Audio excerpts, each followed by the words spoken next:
story about the community kitchen, but I'll give you a little bit of background. So a couple of people decided that they'd quite like to eat together.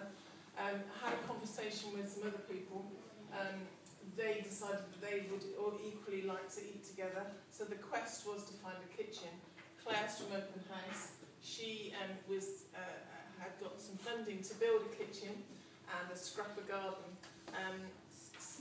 Sorry, don't want to diminish your scrapper, but it wasn't. But Brilliant. 4 times the size of this room. So there are some photographs on the back of here, and there's some lovely footage on Stroud Community TV about the work that went in on that day. Very hot summer's day. So we scoot a few months forward with the thought that this kitchen is going to be put in. So the work on the garden continued with more people being involved. Got to Christmas, kitchen still was put in, but they were still really focused on wanting this, still wanting to eat together. The group was getting bigger. Then we have in Stroud we have an evening called the Goodwill Evening, which lots of community organisations just put a stall out in the street. So the group decided that they wanted to advertise the community kitchen and hopefully encourage more people to be involved. Hence the Tree of Loveliness, which is when people hung their names. There's those wandering past on this bitterly cold evening in Stroud, just before Christmas. People wandering past wanted to know what was going on. People were able to tell them. They hung their names and numbers, contact numbers, and said, actually, I'd quite like to be involved in this. You know, give us a shout, put us on your mailing list. So when we have our meetings, more people are involved. Would you like to continue on that little up to that bit? Yes. So here we are with our Tree of Loveliness, and just to add to that, it's been really nice how people have sort of gained momentum and taken ownership. I mean, Open House wanted to become involved in this because we'd had funding to turn one of our areas into a kitchen, and we had this wonderful ground outside, and we got some funding to develop that as well. And we were quite keen not to do that in any isolation. That's the reason that we all came together and thus have now become a learning site.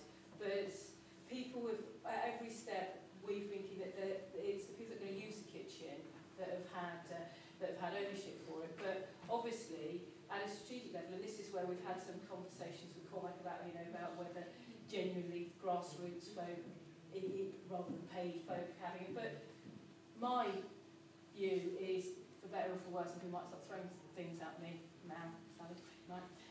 That we've had to be involved. I mean, I've certainly had to be involved at strategic level, because if I hadn't managed to get the funding in the first place to have the kitchen, there wouldn't have been a kitchen there. And also with regard to the logistics of getting the quotes to get the kitchen, and there's been it's been an absolute logistical nightmare. It was supposed to be completed. The reason that we first of all said about the Goodwill Evening, that was supposed to be when we were supposed to launch the kitchen.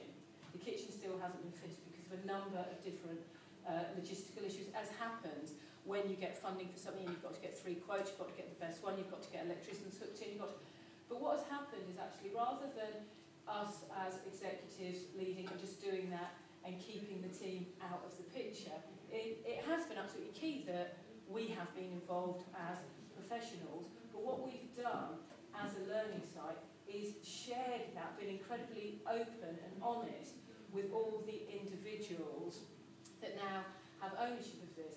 So they've now been empowered with the knowledge that actually it isn't that simple. If when we first started talking to Sally and Claire and others came to me to begin with, if I said, I've got a kitchen, you can come and use that if you want, it wouldn't have been as powerful as it is now. And the reason that all those people that came on a really hot August day to clear our scrapper garden and share and have a barbecue and spend the whole day doing some really hard work and some wonderful work, were prepared to come and spend from about 3:30 in the afternoon till about 7:30 on a very, very cold day in December, was because they feel very passionately about it. And the reason I think they're very passionate is because actually they're determined that this will get up and going. And where we are now with it is that we're just in about getting the kitchen kitchen fitted. We're already getting some exciting ideas that that's going to be where in Stroud that's going to be the community drop-in next Christmas Day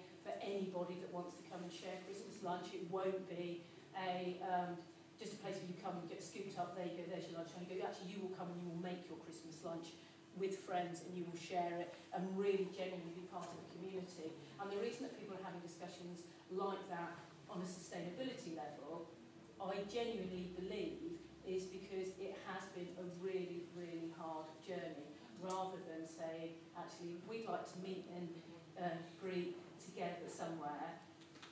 Oh, actually, there's a kitchen, we'll go and do it there on a Friday morning, because then, as Sue and I was saying earlier, it would have just become another Friday morning club that happens until those people that are involved lose the impetus and then go somewhere else. And so what's happening now is people are tipping up every week, and you'll see photographs, they're putting a hedge in, they're working on the gardens. Today they've decided, actually Claire hasn't got a kitchen sorted out in time, and they've all gone off and found another kitchen. They're practicing making the stuff that they hope to make in their community kitchen that will be open to everybody, and not just for little niche groups, it's just for whoever wants to tip up, and people are made welcome. So that's, people are thinking, right, okay, I'm not there, but let's go and do that somewhere else. Which is great, because we plan to have this cookery session, this ongoing training. We're supposed to have it in January because we're supposed to have the kitchen up and running by now. And it's that great sense of ownership that people, rather than just to say, oh, well, speaking to our owners, actually we're going to have to shift that back. I'm afraid we're going to have to run it in after Easter instead of before. People are now beginning to, and by people I mean the very people that are participating in the course, are going, below that, we want this to happen. Yeah, we want this to happen, let's run somewhere else and we can do it. So we'll keep you updated, hopefully. I won't invite you to the launch.